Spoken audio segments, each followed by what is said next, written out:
ओंकारं बिन्दुसंयुक्तं नित्यं ध्यायन्ति योगिनः कामदं मोक्षदं चैव ओंकाराय नमो नमः।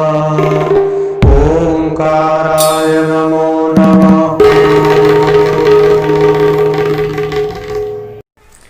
ओम नमो भगवते रुद्राय। स्वस्ति श्री गणेशाय नमः। श्री सरस्वत्यै नमः।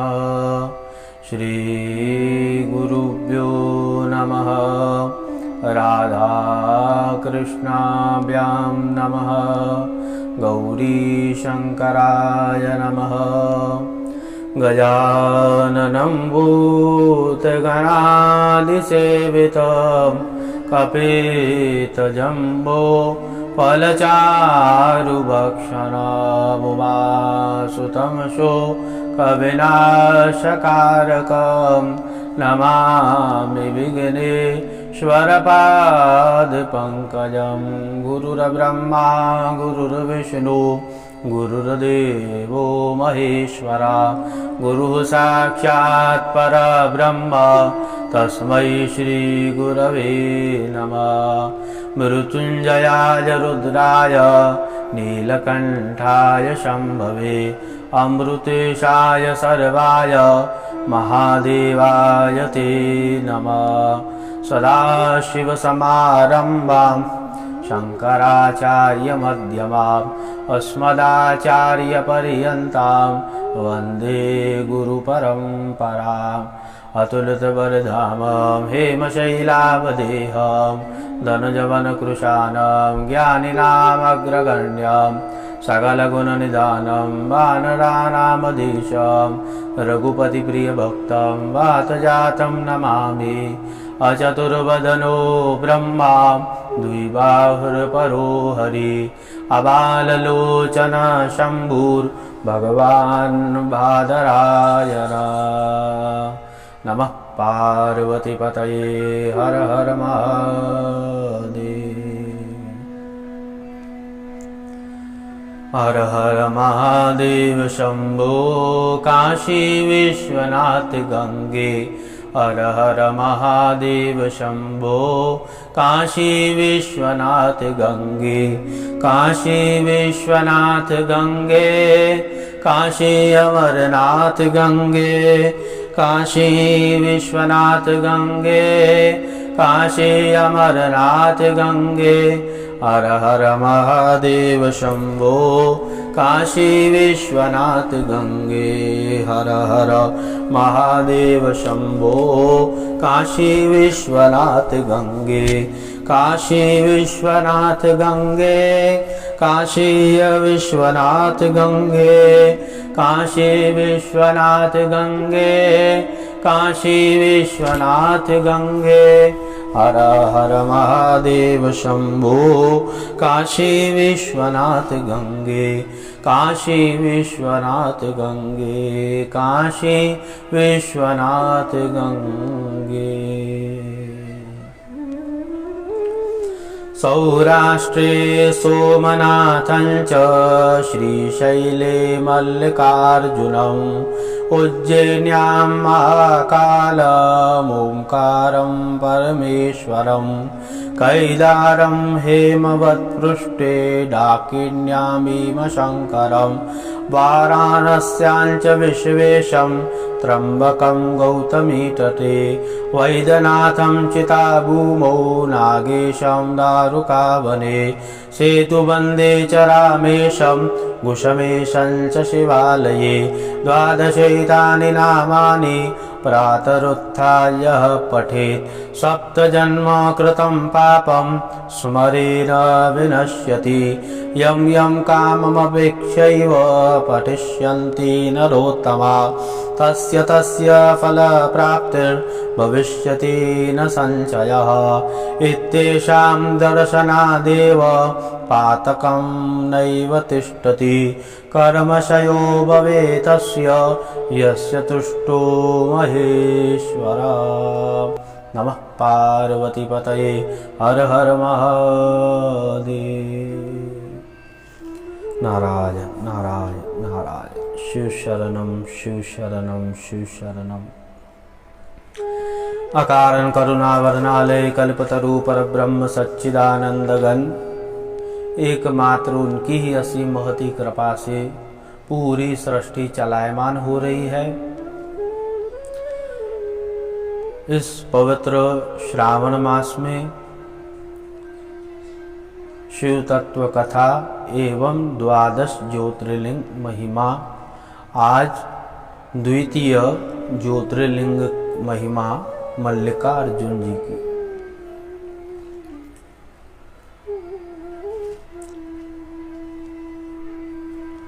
भगवान महादेव जी भक्तवत्सल हैं, भक्तों की मनोकामनाओं को पूर्ण करते हैं। और महादेव जी के भक्त भी बहुत ही विचित्र होते हैं महाराज।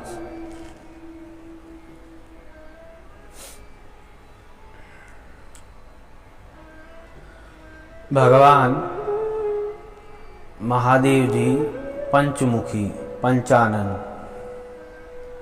और उनके पुत्र कार्तिकेय षडानंद और गणेश जी चतुर्भुज। अब महादेव जी के वाहन वृषभ हैं और दुर्गा जी माँ दुर्गा जी का वाहन शेर है। अब शास्त्र में बताया गया आपस में गणेश जी का वाहन है मोर मयूर। ओ नारायण। गणेश जी का वाहन है मूषक और स्वामी कार्तिकेय जी का वाहन है मयूर। अब आपस में देखिए कितनी मित्रता है इनमें। शिव जी के गले में सर्प की माला है। अब सर्प मूषक को चूहे को देखकर तो भक्षण कर लेता है, परंतु यहां पर वैसी बात नहीं है।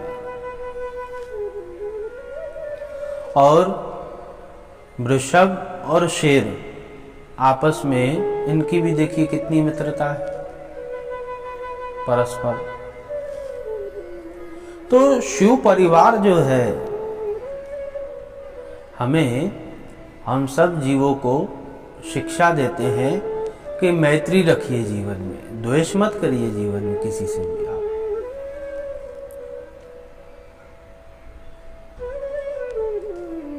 द्वेष से कुछ होने वाला नहीं है, अपने आप को ही नुकसान है।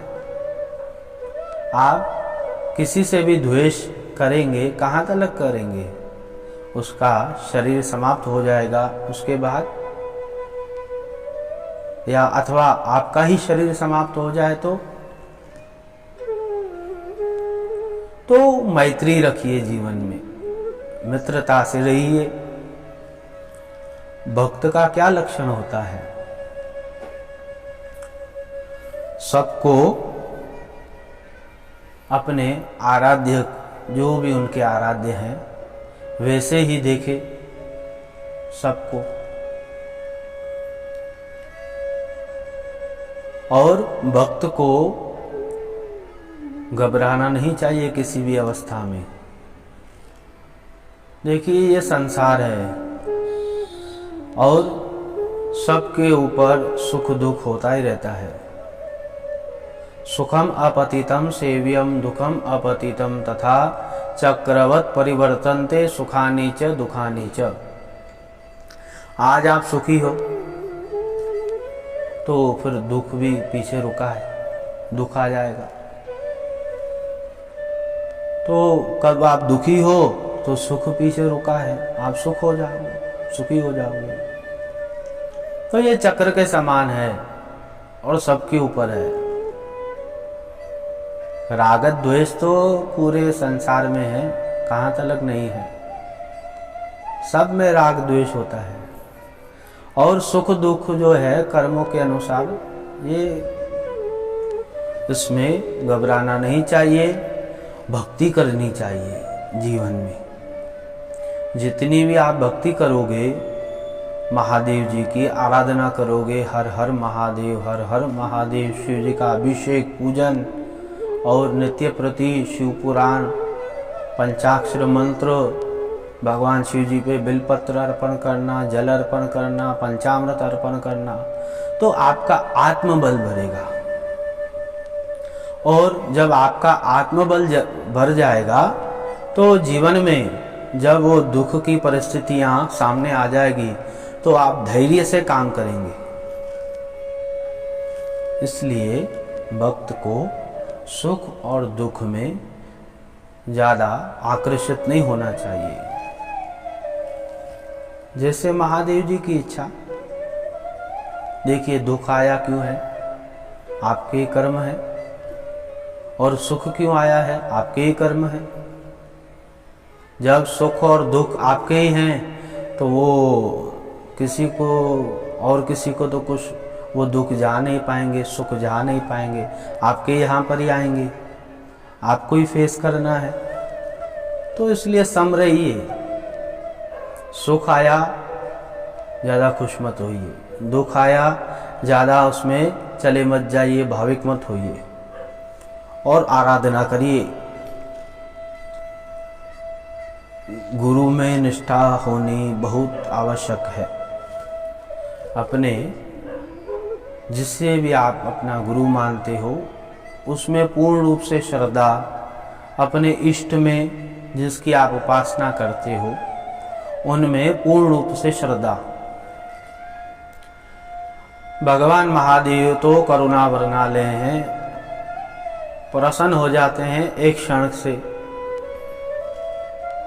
बहुत सारी कथाएं हैं महादेव जी की। देखिए वो शिवरात्रि वाली कथा आती है, उससे तो पता नहीं था,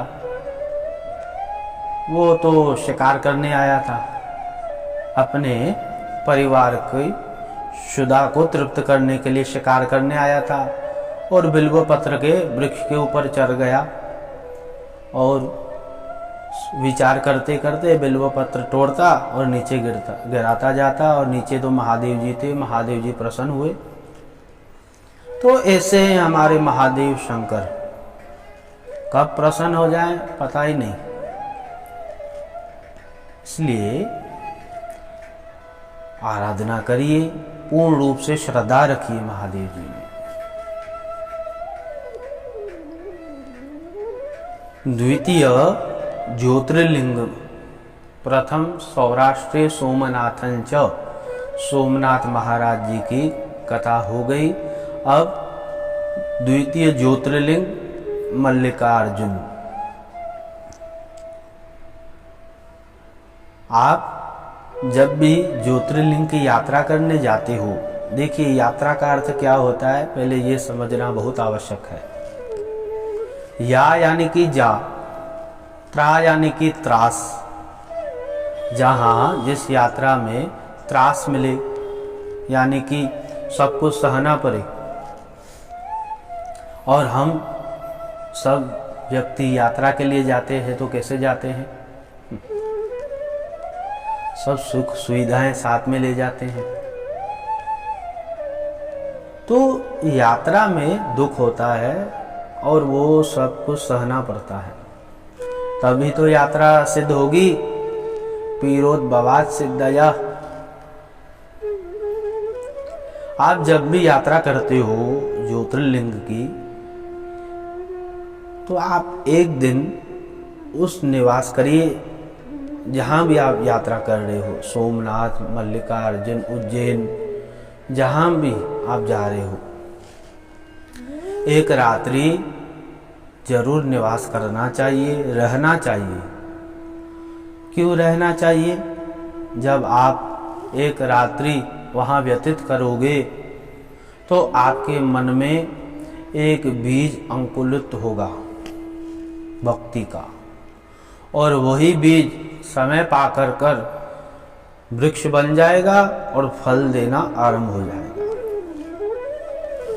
इसलिए जब भी आप यात्रा कर रहे हो, यूँ ना बहुत लोग जाते हैं यात्रा के लिए, बस दर्शन हो गया और चलिए। इतनी दूर से आपने यात्रा की और वहाँ से बस दर्शन करके चले गए, यूँ ना करें। वहाँ रहिए और वहाँ रहते हुए यात्रा में अपना मोबाइल बंद करिए, वार्तालाप कम करिए, महादेव जी का स्मरण करिए, पंचाक्षर मंत्र का जाप करिए। पंचाक्षर मंत्र की बहुत बड़ी महिमा है। तो मल्लिकार्जुन, क्रौंच पर्वत, मल्लिकार्जुन क्रौंच पर्वत की बहुत महिमा है। श्रीशैले शिखरम दृष्ट्वा पुनर्जन्म न विद्यते। जब आप केवल दर्शन कर लेंगे, पुनर्जन्म न विद्यते। श्रीशैले शिखरे, शिखर का दृष्ट्वा, दर्शन जब करेंगे, पुनर्जन्म न विद्यते, श्रद्धा से, पूर्ण रूप से, भाव से, समर्पण से। यूँ ना आप देख लिया और मन में भाव हो गया, अब हमारा पुनर्जन्म नहीं होगा। श्रद्धा से, भावे विद्यते देवांत समाध भावो ही कारण। आपका भाव क्या है, आपका समर्पण क्या है, आपकी श्रद्धा क्या है। दुखम ही दुरितो याति शुभमात्यंतिक लभेत, जननी गर्भ संभूतम कष्टम नाप्नोति वही पुनः। जो कष्ट होता है गर्भ में, वो कष्ट जीवन भर नहीं होगा। तो ज्योतिर्लिंगों की बहुत सारी महिमा है महाराज। महादेव जी की कृपा से अब तो समय लॉकडाउन का है, घर बैठे आप आराधना करिए मृत्युंजय महादेव जी की और शब्द कहिए अकाल मृत्यु हरणम। ये महादेव जी हमारी जीवन में प्रारब्ध अनुसार अकाल मृत्यु भी हो तो आप हरण कर लीजिए, क्योंकि वो तो महाकाल है, वो सब कुछ कर लेते हैं। इसलिए प्रार्थना करिए, हे महादेव सर्वे भवन्तु सुखिनः, सब सुखी हो जाएं, सबकी रक्षा करिए। हे विश्वनाथ, हे पशुपतिनाथ, हमारी रक्षा कीजिए। द्वितीय मल्लिकार्जुन। अब इस संदर्भ में कथा आती है गणेश जी की और स्वामी कार्तिकेय जी की। भगवान शंकर जी ने और माँ ने कहा कि इस पृथ्वी की जो सर्वप्रथम परिक्रमा कराएगा उसका विवाह पहले हो जाएगा। तो स्वामी कार्तिकेय तो चल पड़े और गणेश जी विचार करने लगे। उनका शरीर थोड़ा बहुत ही हृष्ट पुष्ट है, तो विचार करने लगे हमारा वाहन है मूषक और हमारे भाई जो हैं भ्राताश्री जो हैं उनका वाहन है मयूर, वो तो तुरंत कर आएंगे और हमें तो बहुत समय लग जाएगा, क्या किया जाए। तो गणेश जी ने भगवान शंकर और माँ को एक आसन पर बिठाया और उनकी परिक्रमा की। पितरश्चो पितरश्च पूजनं कृत्वा प्रक्रान्तिं च करोति यः तस्य वै पृथ्वीजन्यं फलं भवति निश्चितम्। आप माता पिता ही सब कुछ हैं, आपकी परिक्रमा और ब्रह्मांड की परिक्रमा हो जाएगी। यूं बुद्धि से उन्होंने रास्ता निकालकर परिक्रमा की और उनका विवाह करवाया गया। अब देखिए महाराज, गणेश जी का विवाह विश्वरूप प्रजापति की कन्याओं से हुआ है। उनकी दो कन्याएं सिद्धि और बुद्धि। बहुत लोग रिद्धि सिद्धि कहते हैं, नहीं, सिद्धि और बुद्धि। सिद्धि बुद्धि सहिताय श्री मनमहागणाधिपतये नमः। सिद्धि और बुद्धि से विवाह हो गया। अब स्वामी कार्तिकेय आते आते परिक्रमा से यहाँ पर तो इनको संतान की भी प्राप्ति हो गई। सिद्धि के जो पुत्र हैं वो क्षेम और बुद्धि के जो पुत्र हैं वो लाभ। गणेश जी के दो पुत्र क्षेम और लाभ और दो घरवालियां सिद्धि और बुद्धि। अब स्वामी कार्तिकेय आते आते तो यहाँ पर दो पुत्र रत्न भी हो गए, गणेश जी के गोद में खेल रहे हैं। अब नारद जी ने पूरी बात जो है ना स्वामी कार्तिकेय को बता दी। अब स्वामी कार्तिकेय इस बात को सुनकर बहुत ही क्रोधित हुए और मन ही मन दुखित हुए। स्वामी कार्तिकेय गौरी शंकर जी को नमस्कार करते हुए चल पड़े क्रौंच पर्वत पर। वहां से जब पता चला उन्हें हमारे माता पिताजी आ रहे हैं तो और आगे चले तो भगवान शिव और माता उन्होंने मनाने के लिए गए। नाम क्या रखा? मल्ली। माता जी का नाम रखा गया मल्ली और शिव जी का नाम रखा गया अर्जुन। रूप अलग धारण करके गए ना वहां पर। और स्वामी कार्तिकेय की वो वहां पर बहुत बड़ी निष्ठा सब भक्तगण पूजा करते थे। यूं करते करते भगवान शिव और माता समक्ष आ गए। स्वामी कार्तिकेय समझ गए ये तो हमारे माता पिता हैं। बोलिए शंकर भगवान की जय। हर हर महादेव। समझ गए हमारे माता पिता हैं। प्रणाम किया और महादेव जी ने वरदान दिया, जो भी यहाँ पर आकर इस ज्योतिर्लिंग का मल्लिकार्जुन नाम से इस ज्योतिर्लिंग की विख्याति होगी। जो भी भक्त, क्योंकि स्वामी कार्तिकेय जी ने वहां पर पूजन किया था उसी शिवलिंग का, और जो भी भक्त इस मल्लिकार्जुन शिवलिंग का पूजन अर्चन करेगा विधि से, उनकी सब मनोकामना पूर्ण होगी और अंत में मोक्ष गति को प्राप्त हो जाएगा।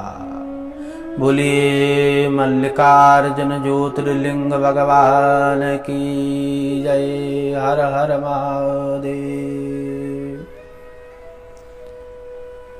मल्लिकार्जुन ज्योतिर्लिंग की बहुत महिमा है। जब भी आप जाओ तो विधि पूर्वक से पूजन करिए और भगवान का दर्शन करिए। तो महादेव जी की अद्भुत कथाएं। आइए आज की कथा महादेव जी के श्री चरणों में। हर हर महादेव शंभो काशी विश्वनाथ गंगे। हर हर महादेव शंभो काशी विश्वनाथ गंगे। काशी विश्वनाथ गंगे। काशी विश्वनाथ गंगे। काशी विश्वनाथ गंगे।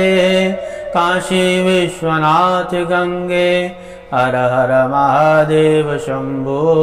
काशी विश्वनाथ गंगे हर हर महादेव शंभो। काशी विश्वनाथ गंगे। नमः पार्वती पतये हर हर महादेव।